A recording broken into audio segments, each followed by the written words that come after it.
નમસ્કાર મિત્રો, આજના વ્લોગમાં તમારું સ્વાગત નથી પણ હાર્દિક સ્વાગત છે। ये बाबूराव का स्टाइल है। તો આજે હું તમને ફરાવા લઈ આવ્યો છું। આ જગ્યા એવી છે કે તમે પણ કહેશો કે જીગરભાઈ કોમેન્ટમાં એની લોકેશન આપી દો ને, આ તો મસ્ત જગ્યા છે। તો તમે પણ જુઓ આ જગ્યા કેવી છે। અને અહીંયા માછલીઓ છે।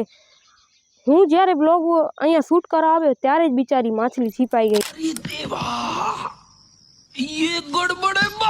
હવે હું તમને બતાવું કેમ કે અહીંયા માછલીઓ પણ છે।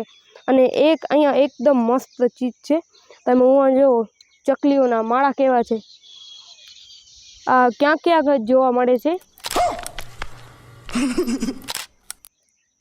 અને અહીંયા મસ્ત વ્યૂ આવે છે। અને અહીંયા પાછળ પણ ઘણી બધી એવી જોવાલાયક જગ્યાઓ છે। અને એક બીજી પણ ચીજ છે જે આગળ હું બ્લોગમાં તમને બતાવીશ। A few moments later. તો મિત્રો તમે જોઈ શકો છો અહીંયા ચકલીઓનો અવાજ ને બધું આવી રહ્યો છે। તો હું તમને થોડુંક આગળથી બતાવીશ। તો તમે જોઈ શકો છો અહીંયાથી આવું દેખાઈ રહ્યું છે, તમને પણ થશે આ તો મસ્ત નેચરલ જગ્યા છે। તમે ચકલીઓનો અવાજ સાંભળી શકો છો। અહીંયા નાનકડો તળાવ જેવો, अरे कहना क्या चाहते हो?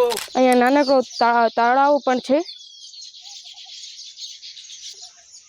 અહીંયા માછલીઓ પણ ઘૂમી રહી છે, તમે અહીંયા જોઈ શકો છો। हम मालूम है तेरे बाप को मत सिखा, चल।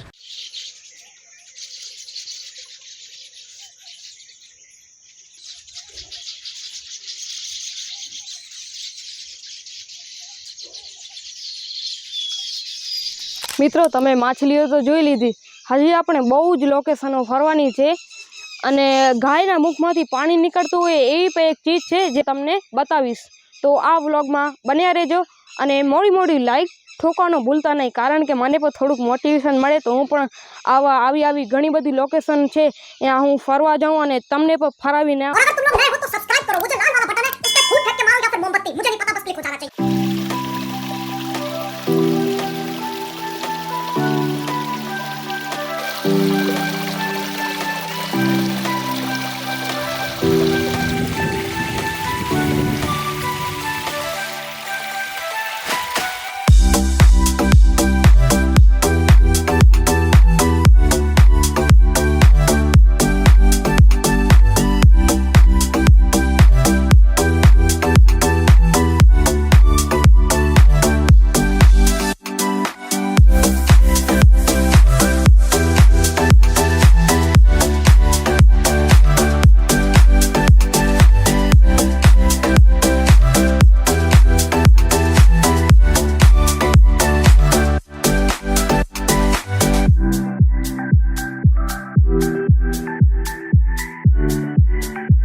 તો મિત્રો ફાઇનલી તમને લઈ જાઉં છું, ઘઉંના મુખમાંથી પાણી આવી રહ્યા છે, તમે પણ જોશો તો તમને પણ મજા આવશે।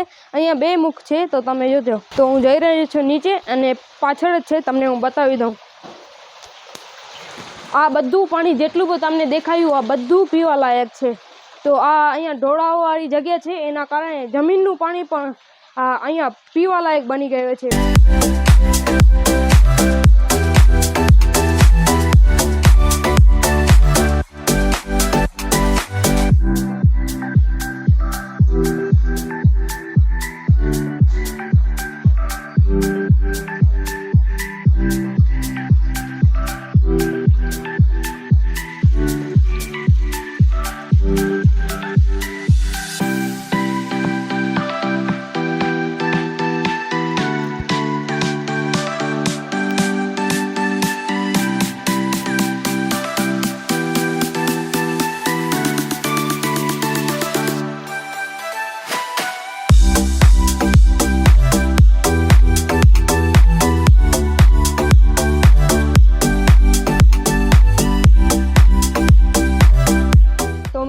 તમે જોઈ શકો છો આવું છે કંઈક, અને અહીંયા ઘણું બધું પાણી છે, અને અહીંયા તમે ફરવા આવી શકો છો. આ મસ્ત જગ્યા છે, અને અહીંયાથી ક્યાંથી પાણી આવી રહ્યો છે આગળ હું બ્લોગમાં તમને કહીશ. તો અહીં છે ગંગેશ્વર મહાદેવનું મંદિર. તો આ જગ્યા બહુ જ સારી છે, અને તમે પણ અહીં દર્શન કરવા આવી શકો છો. તમે આવું બધું માછલીઓને બધું અહીં આવીને જોઈ શકો છો. તમે પણ આવજો. તો મિત્રો, મુખ્ય જે માર્ગ છે પાણી આવી રહ્યું છે આટલું બધું, એ અહીંથી આવી રહ્યું છે, તમે જોઈ શકો છો. આટલું આવીને આ આખા ટાંકા ભરાય છે, અને તમે જોયું કે કેટલું બધું પાણી ગાયના મુખમાંથી પણ આવી રહ્યું હતું. આ બધું જ પાણી અહીંયાથી આવી રહ્યું હતું, અને અહીંયાથી આ ટાંકાથી જમીન નીચેથી પાણી વહે છે.